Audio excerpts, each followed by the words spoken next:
En este video diseñaremos un programa que ejecute los siguientes pasos.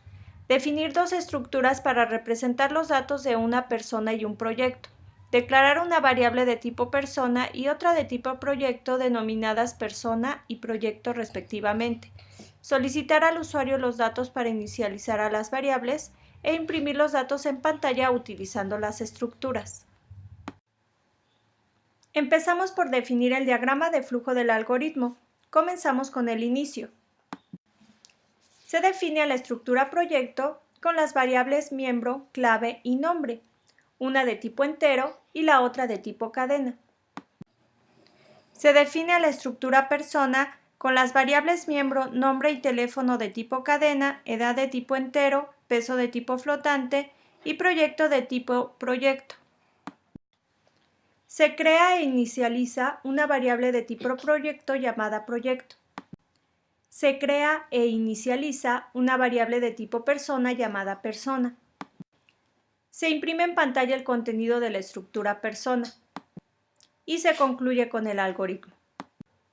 Una vez obtenido el diagrama de flujo del algoritmo, es muy sencillo definir el pseudocódigo. Comenzamos con la palabra inicio. Se crea la estructura proyecto con los datos miembros que se muestran en el slide.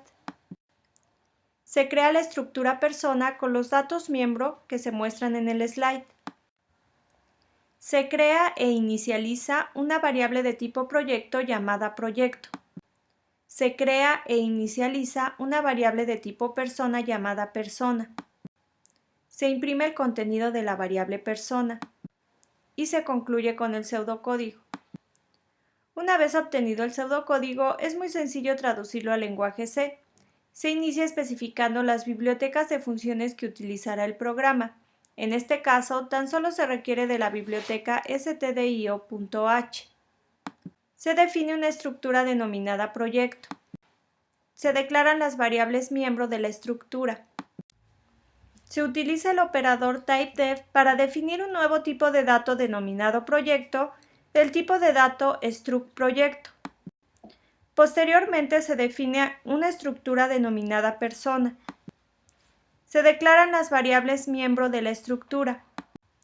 Se utiliza el operador typedef para definir un nuevo tipo de dato denominado persona del tipo de dato struct_persona. Se define a la función main, la cual no recibe parámetros y regresa un valor entero.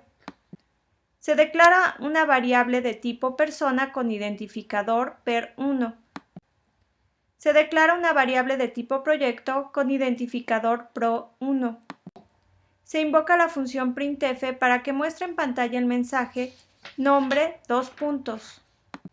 Se invoca la función scanf para que lea desde el teclado el valor que será almacenado en la variable miembro nombre de la estructura per1. Se utiliza un %s en el formato del scanf para indicar que se leerá un arreglo de caracteres. Las mismas líneas de código se repiten para inicializar al resto de variables miembro de la estructura per1. Posteriormente se invoca la función printf para que muestre en pantalla el mensaje clave del proyecto . Se invoca la función scanf para que lea desde el teclado el valor que será almacenado en la variable miembro clave de la estructura pro1. Y estas mismas líneas de código se repiten para inicializar al resto de variables miembro de la estructura pro1. Posteriormente se asigna la variable pro1 a la variable miembro proi de la estructura per1. Se invoca la función printf para mostrar el mensaje los datos de la persona fueron, seguida por el carácter y un salto de línea en pantalla. Nuevamente se invoca la función printf para mostrar en pantalla la cadena nombre , seguida por el valor de la variable miembro nombre de la estructura per1. Y lo mismo se repite para imprimir el contenido del resto de variables miembro de la estructura per1. Por último, se invoca nuevamente a la función printf para imprimir el mensaje clave proyecto, seguida por el contenido de la variable miembro clave de la estructura proyecto perteneciente a la persona. Y lo mismo se repite para imprimir el contenido del nombre del proyecto almacenado en la variable miembro nombre de la estructura asociada a la propiedad PROI de la estructura PER1. Si se desea, es posible guardar en una variable los datos asociados al proyecto de una persona. En este ejemplo, se declara una variable PROI2 de tipo proyecto y se inicializa con el valor almacenado en la variable miembro de la estructura PER1. Y se invoca la función printf para imprimir los valores almacenados en la variable PRO2. Se indica el valor de retorno de la función main y se concluye con el programa.